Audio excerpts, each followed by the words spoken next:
हरि ओम तत्सत। गीता जी में बंधन और मोक्ष स्वरूप का दूसरा भाग। गुण संगो ही जीवानाम बंधनम कच्छते महत, गुण संग परित्यागो जीवानाम मोक्ष उच्यते।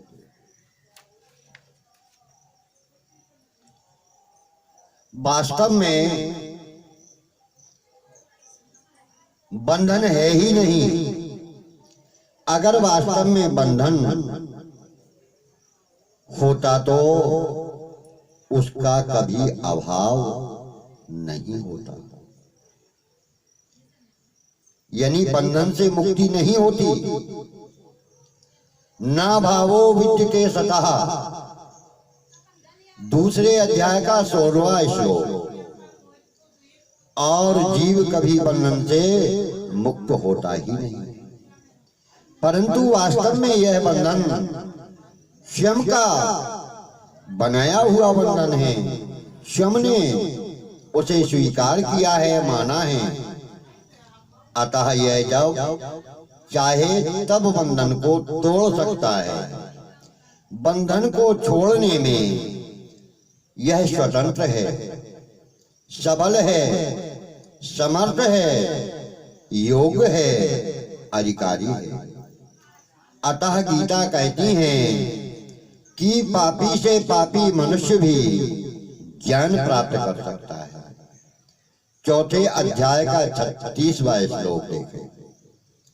और दुराचारी से दुराचारी मनुष्य भी अनन्य भाव से भगवान का भजन कर सकता है। 9वें अध्याय का 30वां श्लोक।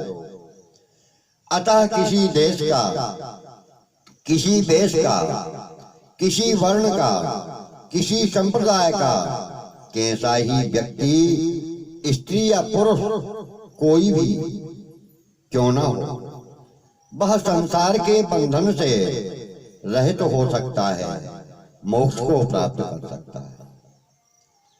सभी साधना करने वाले अपने अपने संप्रदाय के अनुसार द्वैत, अद्वैत, विशिष्टाद्वैत, अचिंत्य भेदाभेद, द्वैताद्वैत आदि किसी एक धारणा को लेकर पारमार्थिक मार्ग पर चलते हैं और उस धारणा के अनुसार ही वे परमात्मा तत्व का, अपने स्वरूप का अनुभव करते हैं।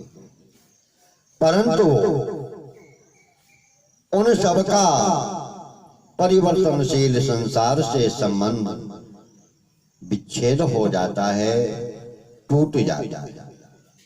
संबंध विच्छेद होने पर उनके लिए संसार की स्वतंत्र सत्ता नहीं रहती, क्योंकि वास्तव में संसार की स्वतंत्र सत्ता है ही नहीं। भगवान ने अपरा यानी जड़, जड़ कहते हैं अज्ञान से, और परा यानी चेतन, चैतन्य कहते हैं ज्ञान युक्त, दोनों को अपनी प्रकृति बनाया है। अपरा प्रकृति में निरंतर लगातार परिवर्तन होता है। वह कभी एक रूप नहीं रहती, क्योंकि वह अज्ञान में है। परा प्रकृति परिवर्तन रहित है। परा प्रकृति में परिवर्तन नहीं होता। परा प्रकृति परमात्मा से भिन्न है। अतः वह चाहे भिन्न होकर लीला करे, चाहे अभिन्न रहे, परमात्मा के सिवाय उसकी कोई अलग स्वतंत्र सत्ता नहीं है। लीला के कारण उसमें द्वैतपना दिखता है, पर वास्तव में अद्वैत ही है। उसका परमात्मा से नित्य योग रहता है, संबंध रहता है। तात्पर्य है कि प्रेम रस की अनुभूति के लिए परा प्रकृति परमात्मा से अलग होकर लीला करती है, पर वास्तव में वह अलग नहीं होती। इस विषय में आचार्यों में मतभेद है। कई आचार्य अद्वैत मानते हैं और कई द्वैत मानते हैं, कई द्वैताद्वैत मानते हैं, कई विशिष्टाद्वैत मानते हैं, आदि आदि। उन आचार्यों के मत मान्यता के संप्रदाय के अनुसार साधकों की साधना अलग अलग चलती है। अर्थात कई साधक द्वैत मत मानकर चलते हैं, कई साधक अद्वैत मत मानकर चलते हैं, पर वास्तव में अनुभव होने पर पहले जैसी मान्यता थी वैसी नहीं रहती। साधक को उस मान्यता से विलक्षण तत्व मिलता है। जैसे किसी ने बद्री नारायण जाने का विचार किया तो वह बद्री नारायण के विषय में सुने हुए कई कल्पनाएं करने लगता है कि वहां पर ऐसा मंदिर होगा, मंदिर के पास अलकनंदा बहती होंगी, बर्फ के पहाड़ होंगे, आदि आदि। पर जब वह वहां जाकर देखता है तो उसको वैसा नहीं मिलता जैसी उसने कल्पना की थी।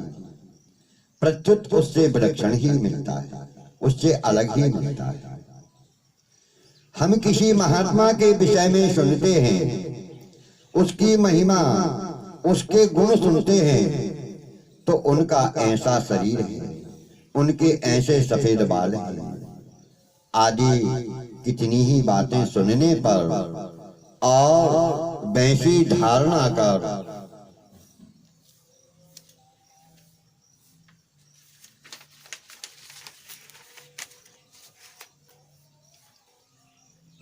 कर लेने पर भी जब प्रत्यक्ष उनमें उनसे मिलते हैं तब वे महात्मा उस धारणा से अलग ही दिखाई देते हैं। ऐसे ही साधक पहले अपने संप्रदाय के अनुसार, अपने धारणा विचार के अनुसार साधना करता है, पर वास्तविकता का अनुभव उस धारणा से अलग ही होता है। अलग हम वास्तविकता के अनुभव को अपनी पहले की धारणा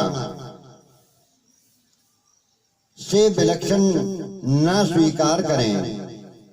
जैसा साधक अवस्था में मानते थे वैसा ही स्वीकार करें तो साधक और सिद्ध का भेद नहीं हो सकता। साधक और सिद्ध के भेद से ही यह सिद्ध होता है कि साधक की धारणा के अनुसार तत्व नहीं होता। वह तत्व वर्णनातीत, उसका वर्णन नहीं होता, प्रत्युत अनुभव होता है। अतः उस तत्व का वर्णन विवेचन करते समय जैसी मान्यता रहती है वैसी मान्यता अनुभव होने पर नहीं रहती। जैसे कोई साधक विवेक प्रकृति पुरुष के भेद की प्रधानता रखकर साधन करता है, जब उसको वास्तविक तत्व का अनुभव होता है तब उसके लिए प्रकृति की स्वतंत्र सत्ता नहीं दिखाई देती, नहीं रहती, और विवेक वास्तविक तत्व में बदल जाता है, वास्तविक ज्ञान में चला जाता है। उसका नाम विवेक नहीं होता, उसका नाम बोध होता है। वह बोध ही वास्तविक अनुभव है। तात्पर्य यह है कि साधनावस्था में साधक की जो धारणा रहती है वह वास्तविक तत्व का अनुभव होने पर नहीं रहती। कारण कि साधक के पास विचार करने की जो सामग्री, इंद्रियां, मन, बुद्धि, अंतःकरण आदि हैं, वे सब अपरा प्रकृति के अंश हैं। अतः ये सब मिलकर भी प्रकृति से अतीत तत्व को पहचान नहीं सकते। जो साधक दास्य, सख्य, वात्सल्य आदि भाव की प्रधानता मानकर साधना करते हैं, उनको जो अनुभव होता है तब वैसा अनुभव अलगपना नहीं रहता। उसका भगवान से नित्य योग हो जाता है। जैसे रामलला वनवास में पधारे तो माता कौशल्या सुमित्रा से पूछती हैं कि बहन, हमें तुम सच्ची बात बताओ, रामलला वन में चले गए या वहां ही? अगर वे वन में चले गए तो मेरी आंखों के सामने कैसे दिखते हैं, और अगर वे वन में नहीं गए तो फिर मेरे हृदय में व्याकुलता क्यों होती है? इस अवस्था में माता कौशल्या का राम जी से नित्य योग है। यह नित्य योग कभी स्मृति रूप से होता है, कभी स्वरूप से होता है, और वियोग हो जाएगा ऐसा भाव रहता है। तो वह योग में वियोग हुआ, और वियोग में प्रेमास्पद सदा सामने दिखते रहते हैं। यह वियोग में योग हुआ। इस तरह योग में वियोग और वियोग में योग पुष्ट होते रहते हैं। योग और वियोग के रस में प्रेम प्रतिचन वर्धमान रहता है। उसमें कई आचार्यों ने योग को और कई आचार्यों ने वियोग को प्रमुखता दी है। जो अद्वैत मत को मानने वाले हैं, उनको जो आनंद प्राप्त होता है वह आनंद वह अखंड शांत होता है। परंतु जो द्वैत मत को, प्रेम को मानने वाले हैं, उनको जो आनंद प्राप्त होता है वह अनंत प्रतिक्षण वर्धमान होता है। उस प्रेम के आनंद में ही योग वियोग और वियोग में योग, यह प्रवाह चलता रहता है। उसका कभी अंत नहीं होता। अब 5 प्रकार की मुक्ति क्या है? शालोक, सारस्ती, शामी, शारूप, सायुज्य, एकत्व, ये 5 प्रकार की मुक्तियां हैं। भगवत धाम में जाकर निवास करना यह शालोक है। भगवत धाम में एक विशेष आनंद है। वहां सुख दुख वाला सुख नहीं है, प्रत्युत सुख दुख से अतीत आनंद है। शालोक से आगे की मुक्ति और शास्त्रीय इस मुक्ति में भक्त को भगवत धाम में भगवान के समान ऐश्वर्य प्राप्त हो जाता है। अर्थात जैसा भगवान का ऐश्वर्य है वैसा ही ऐश्वर्य भक्त को प्राप्त होता है। संसार की उत्पत्ति करना, संहार करना आदि ऐश्वर्य को छोड़कर संपूर्ण ऐश्वर्य, धर्म, यश, श्री, मान, वैराग्य, ये सभी प्रकार से भगवान के समान भक्त को प्राप्त हो जाते हैं। शास्त्र से आगे की मुक्ति शामी। इस मुक्ति में भक्त भगवत धाम में रहते हुए भी भगवान के समीप रहता है। और भगवान के माँ बाप, सखा, पुत्र, स्त्री आदि संबंधी होकर रहता है। सामीप्य से भी आगे मुक्ति है, उसका नाम सारूप्य है। इस मुक्ति में भक्त का रूप भगवान के समान हो जाता है। भगवान के वक्षस्थल में स्थित श्रीवत्स लक्ष्मी का निवास, भृगुलता, भृगु जी के चरण चिन्ह और कौस्तुभमणि, इन 3 चिन्हों को छोड़कर शेष, शंख, चक्र, गदा, पद्म आदि सभी चिन्ह भक्त के भी हो जाते हैं। सारूप से भी आगे की मुक्ति है सायुज्य, अर्थात एकत्व। इस मुक्ति में भक्त भगवान से अभिन्न हो जाता है, भिन्न नहीं रहता, यानी एकता आ जाती है, एकत्व हो जाता है। वह अपना स्वतंत्र अस्तित्व ही नहीं मानता। उपर्युक्त 5 मुक्तियां सगुण साकार को मानने वालों को होती है। इन 5 मुक्तियों में से सायुज्य एकत्व मुक्ति को निर्गुण निराकार को मानने वाले, द्वैत सिद्धांत में रहने वाले भी मान सकते हैं। प्रेमी भक्त भगवान के सेवा को छोड़कर इन 5 प्रकार की मुक्तियों को भगवान के द्वारा दिए जाने पर भी स्वीकार नहीं करते।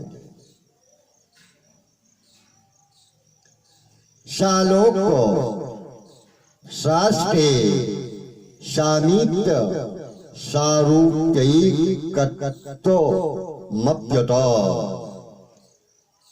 जीयमानं न ग्रहणन्ति बिना मत्सेवनम जना। श्रीमद् भागवत में है यह श्लोक। कारण कि वह केवल भगवान को सुख देना चाहता है। संसार में जन्म मरण होता रहे, संसार बंधन से मुक्ति ना हो, इसकी उसको परवाह नहीं होती।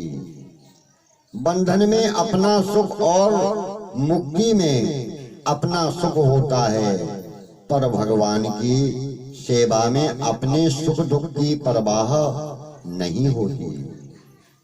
केवल भगवान की प्रसन्नता की तरफ ही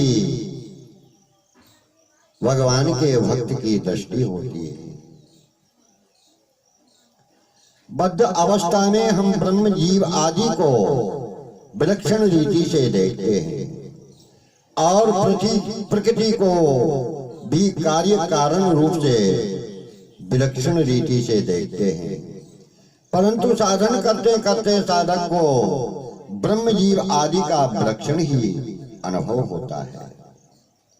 सिद्ध अवस्था में तो उससे भी विलक्षण अनुभव होता है। अद्वैत सिद्धांत से जो मोक्ष होता है उसमें जड़ता से संबंध विच्छेद की प्रमुखता रहती है, और भक्ति से जो मोक्ष होता है उसमें चिन्मय तत्व के साथ एकता की प्रमुखता रहती है। हरि ओम तत्सत।